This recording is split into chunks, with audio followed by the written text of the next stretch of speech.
Hey there, my beautiful souls. It's your girl Tina here, and I'm so excited to share another incredible story with you today. You know, I've been thinking a lot lately about those moments when we doubt ourselves, when we think what we have to offer isn't good enough or sophisticated enough for the world around us. Today's story is about Maria, a woman who almost let others convince her that her family's treasured recipes weren't worthy of sharing, until one moment changed everything forever. I want you to stick around until the very end of this story, because what happens to Maria will absolutely blow your mind. It's about discovering that sometimes the most precious things we have are the ones we've been hiding, thinking they're not valuable enough. If you've ever felt like your background, your traditions, or your talents weren't fancy enough for certain situations, this story is going to speak directly to your heart. Before we dive in, if you love these real-life stories that remind us all about the power of authenticity and self-worth, go ahead and hit that like button and subscribe to become part of our amazing family here. Trust me, you don't want to miss what happens next. Maria Rodriguez had always believed that food was more than just sustenance. It was love made visible, memories wrapped in flavors, and traditions passed down through generations like precious heirlooms that held the essence of her family's soul. For 37 years, she had poured her heart into every dish she prepared, carrying forward the secret recipes her grandmother Elena had whispered to her in the dim light of their small kitchen in San Antonio, Texas, where the walls seemed to absorb the wisdom of generations of women who had found their strength and identity through the ancient art of cooking. These weren't just recipes written on faded index cards that yellowed with age. They were stories told through carefully measured spices that had been ground by hand for decades, techniques perfected through countless hours of practice and countless mistakes that had been transformed into lessons, and flavors that could transport anyone back to their childhood with a single bite, awakening memories that had been buried beneath years of modern life and corporate responsibilities. The office where Maria worked as an administrative assistant at Henderson & Associates law firm had become her second home over the past 12 years, a place where she had learned to navigate the complex social hierarchies and unspoken rules that governed professional interactions in one of Texas's most prestigious legal establishments. She knew every corner of that imposing building, from the creaky floorboard near the copy machine that announced someone's approach to the way the afternoon sun streamed through the conference room windows, casting golden rectangles across the polished mahogany table where the partners held their important meetings and made decisions that affected millions of dollars and countless lives. It was a prestigious firm, the kind of place where appearances mattered almost as much as legal expertise, and where the staff was expected to maintain a certain level of sophistication that Maria sometimes felt she had to work harder to achieve than her colleagues who had grown up in environments where such polish was simply expected and natural. The building itself was a monument to success and tradition, with its marble floors that echoed every footstep and oil paintings of distinguished former partners whose stern faces seemed to judge everyone who passed beneath their watchful gaze. Maria had often felt intimidated by the grandeur of her workplace, wondering if she truly belonged in such an environment where every detail was designed to impress, and where casual conversations often revolved around topics that required expensive educations and sophisticated cultural references that she sometimes struggled to understand or contribute to meaningfully. Every month, the firm hosted what they called team-building lunch events, elaborate affairs where employees were encouraged to either cater expensive meals from trendy restaurants or bring dishes that would impress their coworkers and the senior partners who occasionally made appearances to mingle with the staff and assess the office culture. Most of her colleagues opted for the catering route, ordering from places like Bistro Moderne or the Metropolitan Grill, establishments where a single entree could cost more than Maria spent on groceries for her entire family for a week, and where the menus featured ingredients with French names that most people couldn't pronounce correctly, but felt compelled to attempt in order to demonstrate their worldliness and cultural sophistication. The conference room would fill with sleek black containers bearing elegant labels designed by expensive marketing firms, artfully arranged salads in clear plastic boxes that showcased every carefully placed ingredient like museum displays, and desserts that looked more like architectural sculptures than food meant to be eaten. each one photographed extensively for social media posts that would demonstrate the poster's refined taste and professional success. The conversations during these events typically revolved around restaurant reviews, wine pairings, and culinary trends that had been featured in magazines that Maria couldn't afford to subscribe to, creating an atmosphere where knowledge of expensive food culture was treated as a marker of intelligence and social status. Maria had always felt out of place during these events, watching her co-workers discuss the latest culinary trends and restaurant openings while she quietly ate whatever expensive meal had been ordered for the occasion, contributing her fair share to the catering costs, but feeling disconnected from the entire experience. She contributed her financial portion without complaint, understanding that these events were important for office morale and professional relationships, but something about the whole process felt hollow to her, lacking the warmth and authenticity that she associated with real cooking and genuine hospitality. The food, while visually impressive and undoubtedly expensive, seemed designed more to photograph well than to nourish the soul, and it left her feeling somehow unsatisfied despite the elaborate presentations and premium ingredients that had been selected more for their prestige than their ability to create meaningful connections between people. The idea to bring homemade food to the next team lunch had been brewing in Maria's mind for months, growing stronger with each catered event that left her feeling disconnected from her colleagues and disconnected from her own authentic self. But she had always talked herself out of it, imagining the reactions of her sophisticated colleagues when faced with her grandmother's humble recipes that carried no fancy labels or prestigious restaurant associations. What would they think of dishes that had been prepared in a regular home kitchen rather than a professional establishment? How would her simple presentations compare to the elaborate displays they were accustomed to receiving from high-end caterers who specialized in creating food that looked as impressive as it tasted? The senior partners, particularly Mr. James Henderson himself, were known throughout the legal community for their refined tastes and impossibly high expectations in all areas of life, from the quality of legal briefs to the brands of coffee served in the break room. Maria had often heard stories about Henderson's legendary dinner parties, where famous chefs were hired to prepare multi-course meals for influential guests, and where the wrong wine selection or poorly prepared appetizer could become the subject of office gossip for weeks. She imagined these powerful men politely taking small bites of her food while exchanging meaningful glances across the conference table, perhaps even making jokes about it later in their private offices, where they felt free to express their true opinions about the staff and their various attempts to impress. But something profound and transformative changed the week before the November team lunch, an event that would shift Maria's perspective and give her the courage she needed to honor her heritage rather than hide from it. Maria's 8-year-old daughter, Sophia, had come home from school that Tuesday afternoon with tears streaming down her face and a heavy sadness in her young voice that immediately alerted Maria that something significant had happened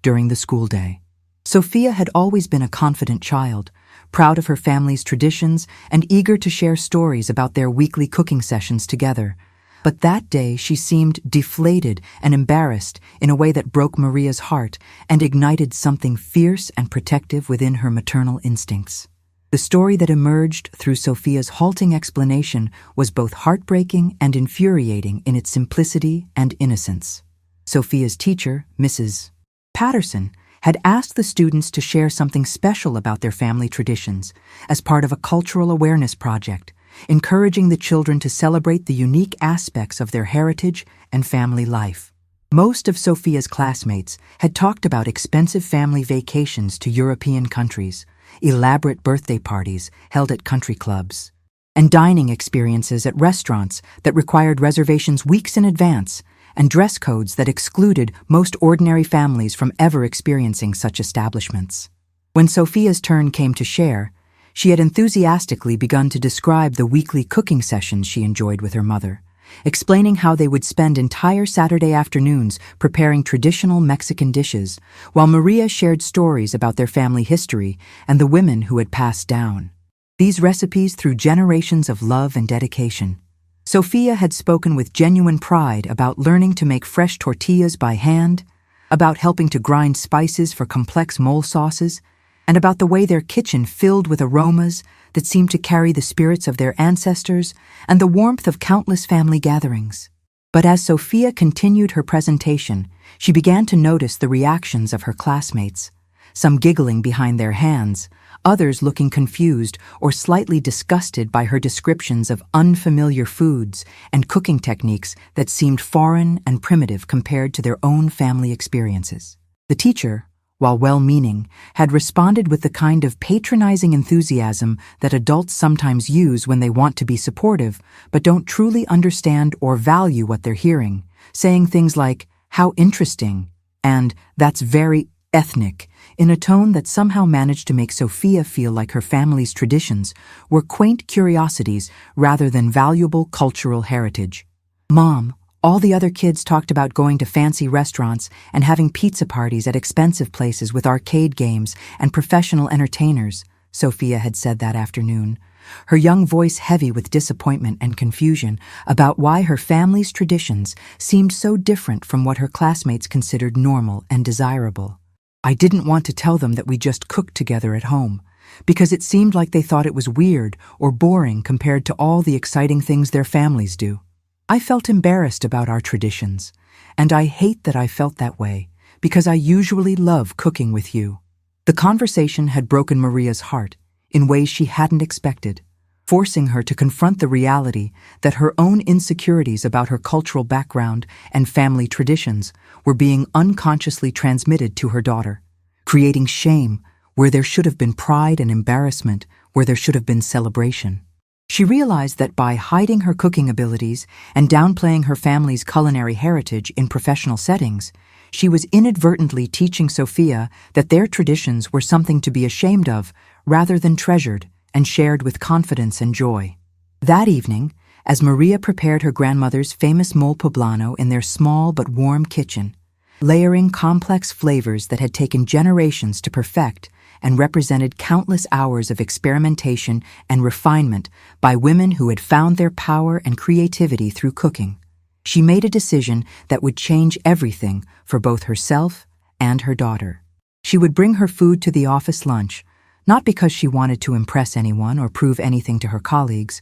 but because she wanted to demonstrate to Sophia that their traditions were valuable and worthy of respect, regardless of how others might initially react or what assumptions they might make based on their own limited cultural experiences. As she ground the dried chilies and toasted the spices, filling her kitchen with aromas that seemed to carry the whispers of her ancestors and the accumulated wisdom of generations of women who had found strength and identity through their culinary skills, Maria felt a sense of purpose and determination that she hadn't experienced in years. She was no longer just preparing food for a corporate event. She was preparing to make a statement about the value of authenticity, the importance of cultural heritage, and the power of traditions that had sustained families through generations of challenges and changes. Hey, beautiful souls, I need to pause here for just a moment because I can feel how many of you are connecting with Maria's courage to bring something real and authentic into a world that often values appearance over substance, and especially with that heartbreaking moment when her daughter felt ashamed of traditions that should be a source of pride. If you're feeling this story in your heart like I am, please take a second to hit that subscribe button and become part of our family here. I want you to know that your stories matter too. Drop a comment and tell me about a time when you had to choose between fitting in or staying true to yourself, or when you realized that something you thought was ordinary about your background was actually extraordinary. Have you ever felt like your traditions or heritage weren't good enough for certain situations? Your experiences create this beautiful community where we can all feel less alone in our struggles to balance authenticity with acceptance. There's so much more to Maria's story, and what happens next will show you the incredible power of choosing courage over comfort. The morning of the team lunch arrived with the crisp clarity that only November in Texas could provide, carrying with it the promise of change and the weight of decisions that would alter the course of Maria's relationship with her colleagues and her understanding of her own worth in ways she couldn't yet imagine. Maria stood in her kitchen at 5:30 in the morning, surrounded by the evidence of hours of careful preparation that had begun the previous evening and continued through the early morning hours when the house was still and quiet. allowing her to focus completely on the sacred act of preparing food with love and intention. 3 large thermal containers held her grandmother's most treasured secret recipes, each one representing generations of culinary wisdom and cultural heritage that had been passed down through whispered instructions and patient demonstrations in kitchens that had served as the heart of family life for decades. The mole poblano had simmered for hours the night before until it reached that perfect balance of chocolate and chiles, sweetness and heat, that could only be achieved through patience and understanding of how flavors develop and interact over time. The recipe called for more than 20 different ingredients, each one carefully selected and prepared according to techniques that had been refined through countless iterations by women who understood that cooking was both an art and a science that required intuition as much as precision. The fresh tamales wrapped in corn husks represented another level of complexity and tradition, each one hand-formed with masa that had been beaten until it reached the perfect consistency, light enough to be tender but substantial enough to hold together during the steaming process. Maria had learned to make tamales by watching her grandmother's hands move with practiced precision, understanding that the technique couldn't be fully explained in words, but had to be absorbed through observation and practice until it became as natural as breathing. The filling for the tamales combined tender pork that had been slow-cooked with spices until it fell apart at the touch of a fork, mixed with a red sauce that had been made from scratch using dried chilies that had been carefully selected for their flavor profiles and heat levels. The churros represented the sweet conclusion to her offerings, delicate spirals of golden dough that she had learned to make by watching her grandmother's hands create perfect coils with an effortless motion that belied the skill and practice required to achieve such consistency. The dough had to be prepared with exactly the right temperature and consistency to achieve the proper texture when fried, and the timing of the frying process was crucial to ensure that the churros would be crispy on the outside while remaining tender and light on the inside. Maria had gotten up extra early to prepare the churros fresh that morning, knowing that they were best served warm and that their texture would suffer if they sat too long before being eaten. As she carefully packed the food into thermal containers designed to maintain optimal temperatures during transport, Maria couldn't help but remember the countless times she had watched her grandmother prepare these same dishes for special occasions, religious holidays, and family celebrations that brought together multiple generations around tables that groaned under the weight of traditional foods prepared with love and shared with joy. Elena Rodriguez had been a woman of few words, but infinite wisdom when it came to understanding the power of food to create connections, preserve culture, and express love in ways that transcended language barriers and social differences. Mija, Elena would say in her gentle but authoritative voice while stirring a pot of mole with the wooden spoon that had been worn smooth by decades of use. Cuando cocinas con amor, la gente puede sentirlo en cada bocado. No importa qué tan fancy sea la comida de otros lugares, el amor siempre gana porque toca el corazón de las personas de una manera que el dinero nunca puede comprar. When you cook with love, people can feel it in every bite. No matter how fancy the food from other places might be, love always wins because it touches people's hearts in a way that money can never buy. The drive to the office felt longer than usual, with Maria's stomach churning with a mixture of excitement and terror that seemed to intensify with each mile that brought her closer to the moment of truth, when she would have to present her offerings to colleagues who had never seen this side of her personality or understood this aspect of her cultural background. She had spent the entire weekend preparing, testing each recipe multiple times to ensure perfection and practicing the explanations she would give about the ingredients and techniques involved in creating each dish. But now, sitting in her car with containers of food that suddenly seemed naive and out of place in the context of her sophisticated workplace, doubts crept into her mind like uninvited guests determined to undermine her confidence and resolve.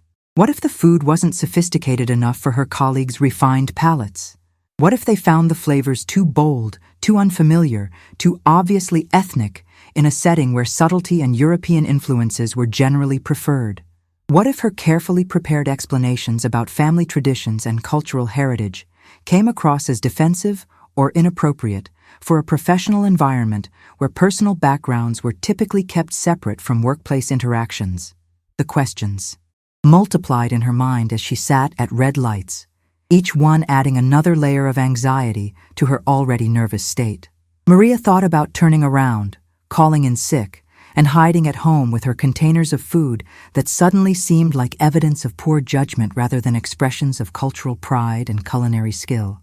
She could imagine the relief she would feel if she simply avoided the entire situation, returning to the safe anonymity of contributing money for catered meals and keeping her authentic self hidden from colleagues who might not understand or appreciate the depth of tradition and skill that had gone into creating these dishes. But as she pulled into the parking lot of Henderson and Associates, Maria caught sight of Sophia's drawing taped to her rearview mirror, a crayon picture of the two of them cooking together with the words, "My mom is the best cook in the world," written in careful 8-year-old handwriting that represented more than just a child's love for her mother. The sight of that drawing strengthened Maria's resolve, reminding her of the real reason she was taking this risk and the important lesson she wanted to teach her daughter about the value of authenticity and the importance of honoring one's heritage, regardless of other people's expectations or judgments. The conference room was already buzzing with its usual pre-lunch energy when Maria arrived, her arms laden with thermal containers that seemed to grow heavier with each step as she made her way through the polished marble hallways where her footsteps echoed against the high ceilings and oil paintings of distinguished former partners watched her progress with what seemed like disapproving expressions. The familiar anxiety of these monthly events was compounded by the weight of her decision to break from tradition and bring something authentic and personal into a space that typically prioritized appearances and professional distance over genuine human connections and cultural expression. The usual suspects had already claimed their territory in the conference room, transforming the space into a showcase of expensive catering that represented the kind of sophisticated dining experiences that had become the expected standard for these corporate gatherings. Jennifer Walsh from the marketing department had ordered an elaborate spread from Chez Laurent, the French bistro that had recently been featured in Texas Monthly as one of the state's most authentic European dining experiences, complete with individual quiches that had been prepared by a chef who had trained in lion and artisanal salads arranged on expensive-looking platters that had been designed specifically for upscale catering presentations. David Chen from the corporate law division had brought sushi from Sakura Palace, the most exclusive Japanese restaurant in the city, where reservations had to be made weeks in advance and where the omakase menu cost more than Maria's monthly car payment. The sushi had been arranged with museum-quality precision on black lacquered trays, each piece positioned to create visual harmony and demonstrate the artistic sensibilities of the chef who had spent years perfecting techniques that were considered high art in culinary circles that valued tradition and precision above all other considerations. Patricia Morrison, Mr. Henderson's personal assistant and unofficial office manager, had ordered what appeared to be an entire Mediterranean feast from Olive and Sage, a trendy bistro downtown that specialized in farm-to-table cuisine and had been praised by food critics for its innovative approach to traditional Mediterranean flavors. The spread included imported olives, artisanal cheeses that had been aged in caves in Europe, fresh bread that had been baked that morning using techniques borrowed from Italian masters, and salads featuring organic vegetables that had been sourced from local farms and prepared with olive oils that cost more per bottle than most people spent on groceries in a month. The contrast between their professionally presented meals and Maria's humble containers couldn't have been more stark or more intimidating as she began the process of unpacking her food in a corner of the conference room that suddenly felt like a stage where she would be performing for an audience that had already made up their minds about what constituted appropriate and impressive food for a corporate setting. As she lifted the lids of her containers, the rich aroma of her mole began to fill the conference room, competing with the sterile smells of the catered food and creating an olfactory experience that was unmistakably different from anything that had been brought to previous team lunches. Maria watched as several colleagues turned their heads toward her station, their expressions ranging from curiosity to confusion to what appeared to be mild concern about the unfamiliar scents that were now permeating the air they had expected to fill with the familiar aromas of expensive restaurant food. The complexity of the mole's fragrance, with its deep notes of chocolate and chilies, combined with the smokiness of toasted spices and the earthiness of ingredients that had been ground by hand, created an aromatic profile that was both inviting and foreign to people who were accustomed to the more subtle and controlled sense of professionally prepared cuisine. Jennifer Walsh was the first to make her opinion known, approaching Maria's setup with the kind of expression typically reserved for examining something unpleasant or potentially hazardous. Her carefully applied makeup and professionally styled hair creating a perfect frame for the look of distaste that she was trying to disguise as polite interest. "Oh, Maria, how interesting," she said with a smile that didn't quite reach her eyes, her voice carrying that particular tone that people use when they're trying to be polite while clearly disapproving of what they're seeing or experiencing. "You made all this yourself? How very domestic of you. I hope it's not too spicy for everyone." You know how sensitive some people can be to ethnic foods, especially when they're not prepared by professional chefs who understand how to modify traditional recipes for more general palates. The word ethnic fell from Jennifer's lips like she was discussing something vaguely distasteful or potentially problematic, loaded with assumptions and prejudices that reduced centuries of culinary tradition to a simple category that could be dismissed or marginalized without further consideration. Maria felt her cheeks burn with a mixture of embarrassment and rising anger as she realized that her food was being judged not on its quality or flavor, but on preconceived notions about what constituted appropriate cuisine for sophisticated professionals. David Chen, who had positioned himself strategically near the sushi he had ordered from Sakura Palace, like a curator protecting valuable art, looked over at Maria's containers with obvious skepticism that bordered on amusement, as if he found her efforts charming, but misguided in a way that demonstrated her fundamental misunderstanding of what was expected in professional settings. "I have to admire your confidence, Maria," he said with a laugh that sounded more condescending than amused, his tone suggesting that he found her decision to bring homemade food both brave and foolish. "I mean, bringing homemade food to a professional setting takes real courage. I just worry that it might not meet the standards we're used to here, especially when we're representing one of the most prestigious law firms in Texas. Shouldn't our food reflect that same level of sophistication and attention to detail that our clients expect from us in all aspects of our professional presentation?" His words hung in the air like an accusation that Maria had somehow violated an unspoken code of professional conduct by bringing food that hadn't been prepared by certified professionals and presented with the kind of polish that reflected well on the firm's reputation for excellence and attention to detail in all areas of operation. Patricia Morrison, who had always carried herself with the authority of someone who spoke for Mr. Henderson himself, and understood the unwritten rules that governed success in their prestigious legal environment, approached the situation with her typical directness and concern for maintaining the professional standards that had made Henderson and Associates one of the most respected firms in Texas. Her expression reflected genuine worry about the potential implications of having homemade food at a corporate event where appearances and perceptions could have lasting effects on professional relationships and career advancement opportunities. "Maria, dear, I'm sure your cooking is lovely for family gatherings and casual occasions where people aren't expecting restaurant-quality presentation and flavors," Patricia said with the patient tone of someone who believed she was providing helpful guidance to a colleague who had made an understandable but potentially embarrassing mistake. "But don't you think homemade food is a bit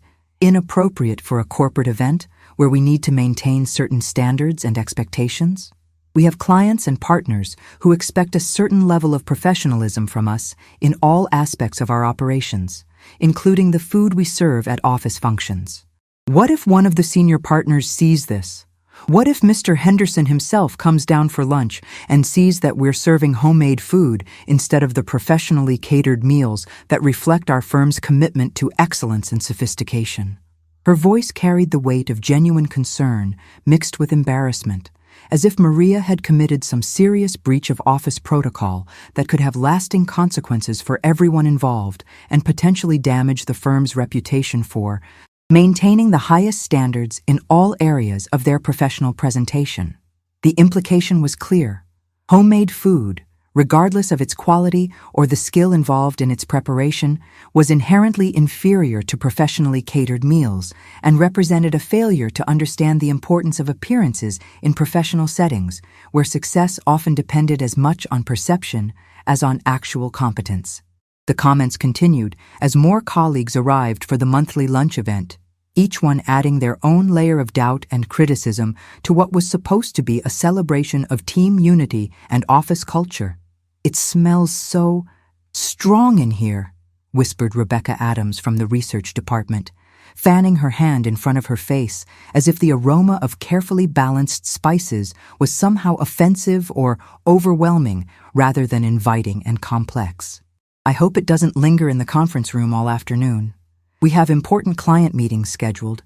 and we can't have unfamiliar food smells creating the wrong impression about our office environment and the level of sophistication our clients expect when they visit our facilities." Others murmured agreements among themselves, some covering their noses discreetly with tissues or handkerchiefs, others opening windows to let in fresh air that would hopefully dissipate the unfamiliar scents that had invaded their sterile corporate environment and created an atmosphere that felt more like someone's home kitchen than a professional conference room where million-dollar legal strategies were discussed and implemented. The collective reaction seemed to suggest that Maria's food represented some kind of contamination of their carefully maintained professional space, bringing elements of personal life and cultural heritage into an environment where such authentic expressions were considered inappropriate and potentially disruptive. Maria stood beside her containers, feeling increasingly isolated and foolish, watching as her colleagues gravitated toward the familiar territory of professionally catered meals, while avoiding her offerings as if they might somehow contaminate them or compromise their own professional image by association. The tamales that she had spent hours preparing, each one a perfect package of tender mesa and savory filling that represented generations of culinary knowledge and technique, sat untouched while people served themselves portions of expensive quiche and imported cheeses that carried the prestige of European culinary traditions and professional preparation. The churros that she had made fresh that morning, still warm and fragrant with cinnamon and representing the kind of authentic dessert that could create lasting memories and genuine satisfaction, remained ignored while colleagues reached for store-bought pastries that cost 3 times as much, but carried none of the love and tradition that had gone into her homemade desserts. The visual contrast between her humble offerings and the elaborate presentations of the catered food seemed to highlight everything that separated her background and values from those of her colleagues who had learned to equate expense with quality and professional presentation with actual worth. The isolation was almost unbearable, and Maria found herself questioning every decision that had led her to this moment of public humiliation and professional embarrassment. Maybe Patricia was right. Maybe homemade food was inappropriate for a professional setting where appearances mattered more than authenticity and where cultural traditions were expected to remain hidden rather than celebrated. Maybe she had been naive to think that her grandmother's recipes could compete with the sophisticated tastes of her educated colleagues who had been trained to value refinement over substance and prestige over genuine quality. Maybe she should have just contributed money for catering like everyone else, maintaining the safe distance between her authentic self and her professional persona that had served her well for 12 years, and allowed her to avoid the kind of uncomfortable scrutiny that she was now experiencing as her cultural background became visible in a space where it was clearly not welcome or appreciated.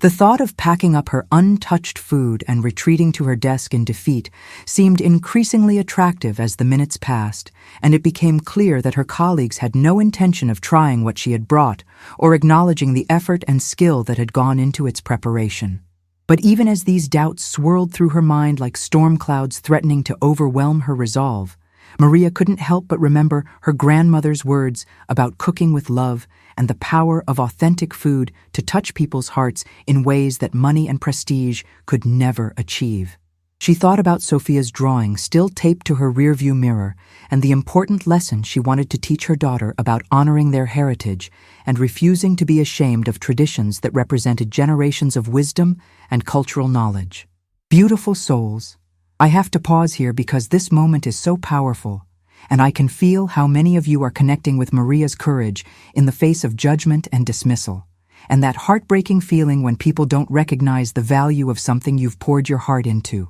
If this story is touching your heart like it's touching mine, please take a moment to subscribe to our family here and let me know in the comments about times when you discovered that something you undervalued about yourself was actually precious and important. Have you ever had family traditions or skills that you thought were ordinary, only to find out they were extraordinary? Have you ever felt like your background or heritage wasn't sophisticated enough for certain situations? Your stories create this beautiful community where we can all celebrate the hidden treasures in our own lives and support each other through moments when we need courage to stay authentic. Share your experiences about family recipes, cultural traditions, or moments when someone helped you see your own worth. I read every comment, and your perspectives inspire the stories I choose to tell. There's still more to Maria's incredible journey, and what happens next will show you the true power of recognizing and honoring our heritage when we least expect validation. Just as Maria was seriously considering the devastating option of packing up her untouched containers and retreating to her desk in defeat, accepting that her attempt to share her cultural heritage had been a complete failure that only served to highlight the gulf between her background and her colleagues' expectations. The conference room door opened with an authority that immediately commanded attention from everyone present. The conversation that had been flowing around the catered food stations suddenly stopped as heads turned toward the entrance, where a figure appeared who would change the entire trajectory of the afternoon in ways that none of them could have anticipated or imagined. Chef Antoine Dubois, the renowned executive chef and owner of Le Jardin, one of the most acclaimed restaurants not just in Texas, but throughout the entire Southwest region, entered the room with the quiet confidence that comes from years of culinary excellence and recognition from the most demanding food critics in the country. He was there for a scheduled lunch meeting with Mr. Henderson about catering an important client event that would host some of the most influential business leaders and politicians in the state.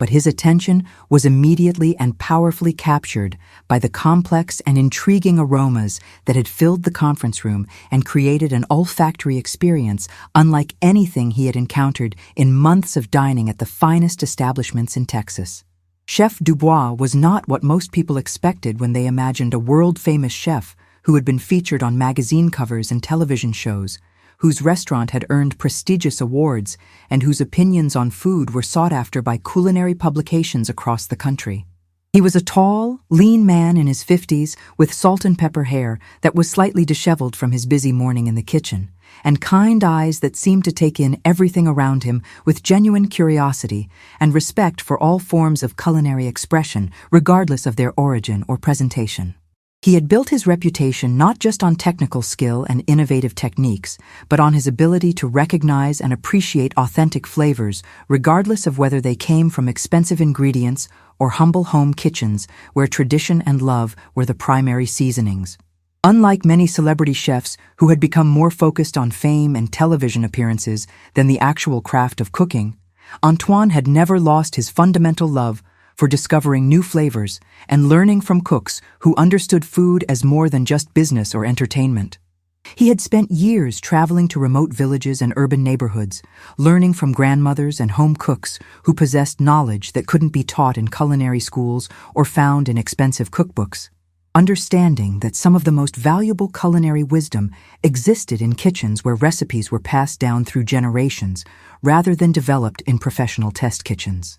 As he moved through the conference room with the graceful efficiency of someone accustomed to navigating crowded kitchens and social events, politely sampling the various catered offerings that represented the work of his colleagues at other respected restaurants throughout the city, Chef Dubois found himself increasingly drawn to the area where Maria stood with her homemade containers. The aroma emanating from her food was unlike anything he had encountered in months of dining at establishments that charged premium prices for meals that were often more concerned with visual presentation than authentic flavor development and emotional connection. It wasn't just the smell of good food that captured his attention. It was the scent of authenticity that could only come from ingredients that had been selected with knowledge passed down through generations, techniques that had been refined through countless iterations by cooks who understood that true mastery came from understanding the soul of ingredients, rather than simply following written instructions. The complexity of the aromas suggested layers of flavor that had been built through patience and intuitive understanding of how different elements could work together to create something greater than the sum of their individual parts. "Excuse me," Chef Dubois said, approaching Maria with a warm smile that immediately set him apart from the other professionals in the room who had been treating her offerings with skepticism and dismissal, his voice carrying the kind of genuine respect that Maria hadn't heard from anyone in the office all afternoon. "I couldn't help but notice the incredible aroma coming from your dishes. Would you mind if I tried a small portion? I'm always interested in experiencing authentic home cooking, especially when it's prepared with such obvious care and attention to detail that speaks to real culinary knowledge and tradition." His request was made with genuine respect and curiosity, treating Maria's food as worthy of the same consideration he would give to dishes prepared by his professional peers or featured in the most exclusive restaurants, acknowledging that valuable culinary knowledge could exist outside the formal structures of professional kitchens and expensive establishments. The contrast between his respectful approach and the dismissive attitudes of her colleagues was so stark that Maria almost couldn't process what was happening or believe that someone of his stature and reputation was genuinely interested in tasting food that everyone else had been avoiding. Maria was so surprised by his polite request and respectful tone that she almost couldn't respond, her voice catching in her throat as she struggled to process the reality that after an hour of watching her colleagues avoid her food as if it were somehow contaminated or inappropriate, someone was actually expressing genuine interest in experiencing what she had prepared. "Of course," she managed to say, her voice barely above a whisper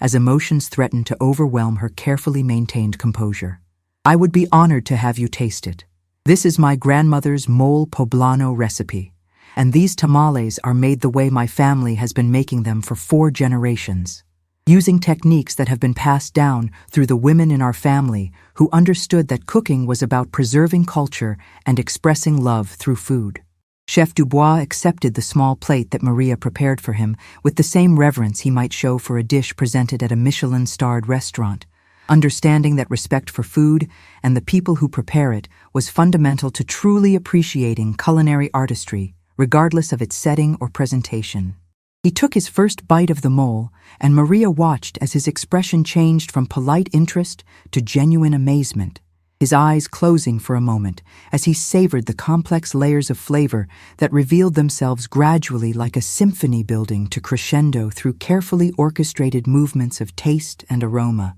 The complexity was immediately apparent to his trained palate. The deep richness of the chocolate balanced perfectly with the heat of multiple varieties of chilies, each one contributing its own unique flavor profile and level of spiciness to create a harmonious blend that was both familiar and surprising. The subtle smokiness that could only come from ingredients that had been carefully toasted and ground by hand added depth and character that couldn't be replicated by shortcuts or modern equipment, while the way each spice contributed to a harmony that was greater than the sum of its parts demonstrated a level of understanding that came from generations of refinement and intuitive knowledge. The conference room had grown progressively quieter as people began to realize that something significant was happening, their conversations about weekend plans and office gossip trailing off as they watched one of the most respected chefs in Texas treat Maria's homemade food with the kind of serious attention typically reserved for professional culinary evaluations at high-end restaurants. Chef Dubois continued to taste each dish that Maria had prepared, taking his time to appreciate the nuances of flavor and technique that had gone into their creation, his professional assessment evident in the way he analyzed each component while appreciating the overall harmony of the meal. When he finally spoke, his words would forever change how everyone in that room viewed Maria and her culinary abilities, transforming her from the administrative assistant who had made an embarrassing mistake by bringing inappropriate food to a professional event into someone whose skills commanded respect from one of the most accomplished culinary professionals in the region. "This is extraordinary," he said, his voice carrying the authority of someone whose opinion on food was respected throughout the culinary world and whose praise was sought after by restaurants competing for recognition and success. "The depth of flavor in this mole is absolutely remarkable. The balance of ingredients, the technique, the way each element complements the others. This is the work of someone who possesses true culinary mastery. The silence that followed Chef Dubois' pronouncement was so complete and profound that Maria could hear her own heartbeat thundering in her ears like drums announcing a momentous occasion, while every eye in the conference room remained fixed on the renowned chef as he continued his professional evaluation of her grandmother's recipes, treating each bite with the kind of analytical attention and respect he typically reserved for dishes created by the world's most accomplished culinary artists. At establishments that charged hundreds of dollars for tasting menus, the colleagues who had been dismissing her food just moments earlier now watched in stunned silence as one of Texas's most respected chefs demonstrated through his actions and words the kind of appreciation and recognition that Maria's cooking truly deserved but had never received in professional settings. "I have to ask you something that's been puzzling me since I first tasted these incredible dishes," Chef Dubois continued, setting down his fork and looking directly at Maria with an expression of serious professional interest mixed with genuine curiosity about the background and training that could produce such sophisticated results. "Have you ever worked in a professional kitchen or received formal culinary training? Because the technique demonstrated in these dishes, the way you've balanced the complex flavors in this mole, the perfect texture of these tamales, the consistency of this masa that can only be achieved through years of practice. These are skills that most culinary school graduates spend years trying to master, and many never achieve this level of sophistication and understanding." Maria felt her face flush with a combination of pride and overwhelming emotion as she struggled to process the magnitude of what was happening. The transformation from embarrassment and isolation to recognition and respect occurring so rapidly that she could barely keep up with the shifting dynamics in the room. "No, Chef Dubois, I've never worked professionally or attended culinary school," she replied, her voice growing stronger as she found her footing in this unexpected conversation about her abilities and background. "Everything I know about cooking, I learned from my grandmother Elena in our family kitchen, where she taught me that cooking is about more than just following written recipes. It's about understanding the ingredients on an intuitive level, respecting the traditions that have been passed down through generations, and cooking with love for the people who will eat your food because that love becomes part of the flavor in ways that can't be replicated through technique alone." Chef Dubois nodded thoughtfully, clearly impressed not just by the food itself, but by the story behind it and the philosophical approach to cooking that had produced such remarkable results without formal training or professional experience. "That makes what you've achieved here even more remarkable and speaks to a level of natural talent and cultural knowledge that is incredibly rare in today's culinary world,"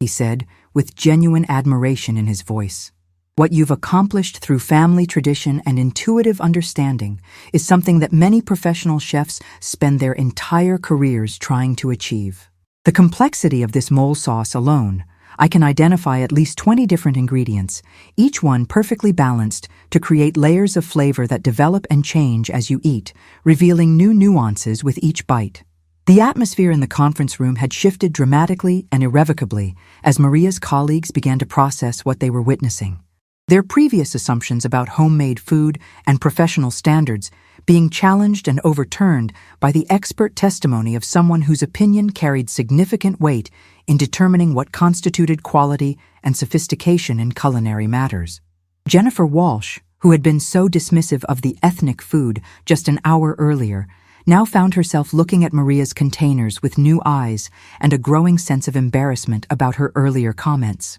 perhaps beginning to understand that she had gravely misjudged both the food and the woman who had prepared it, based on prejudices and assumptions that had no foundation in actual knowledge or experience. David Chen, who had questioned whether homemade food met their professional standards and worried about what clients might think if they saw employees serving food that hadn't been prepared by certified professionals, seemed to be reconsidering his entire definition of sophistication and quality, as he watched one of the most successful chefs in Texas praise dishes that he had written off as inappropriate for their corporate environment. The irony was not lost on him that the very food he had dismissed as unprofessional was now being elevated and celebrated by someone whose professional opinion was sought after by the most exclusive restaurants and discriminating diners in the region. But Chef Dubois wasn't finished with his revelations, and what he said next would create an even more dramatic shift in the room's dynamics and Maria's understanding of her own family's legacy and influence.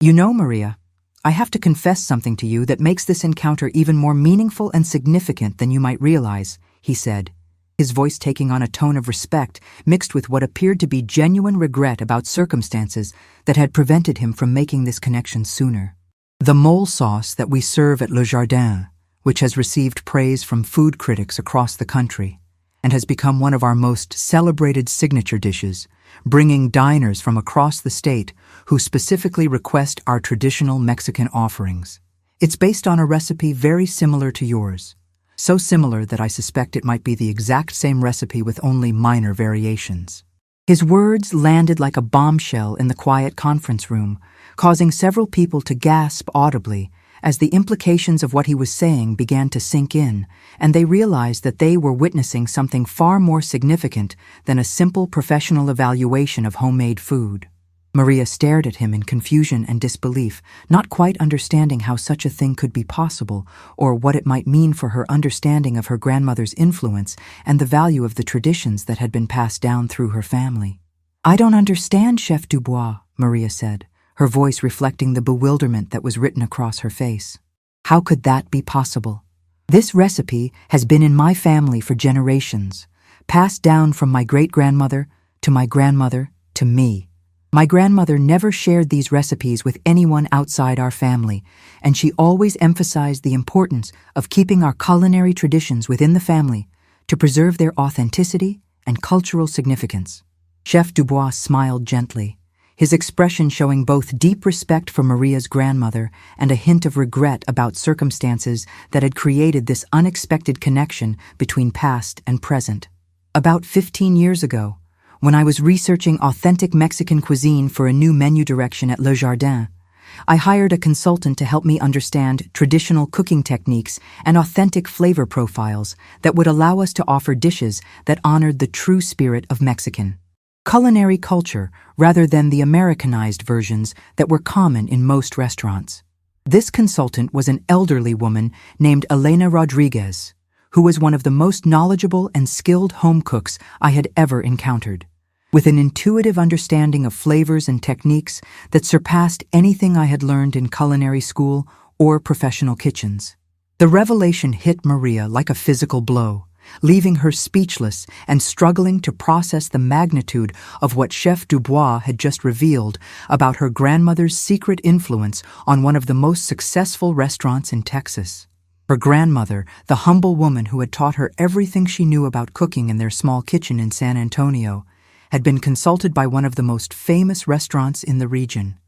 Her recipes and techniques forming the foundation for dishes that had earned critical acclaim and generated significant revenue for an establishment that represented the pinnacle of culinary success. Elena shared several family recipes with me during our consultation sessions, including a mole recipe that became the foundation for what we serve today at Le Jardin, Chef Dubois continued, his voice filled with admiration for the woman who had unknowingly connected him to Maria through the shared legacy of traditional recipes and authentic flavors. "She was remarkable, Maria. She had an understanding of Mexican cuisine that went far beyond simple recipe knowledge. She taught me about the soul of this food, about how each ingredient tells a story, and how the act of cooking can preserve cultural heritage across generations while creating connections between people that transcend social and economic boundaries." The irony and significance of the situation was almost overwhelming for Maria to process.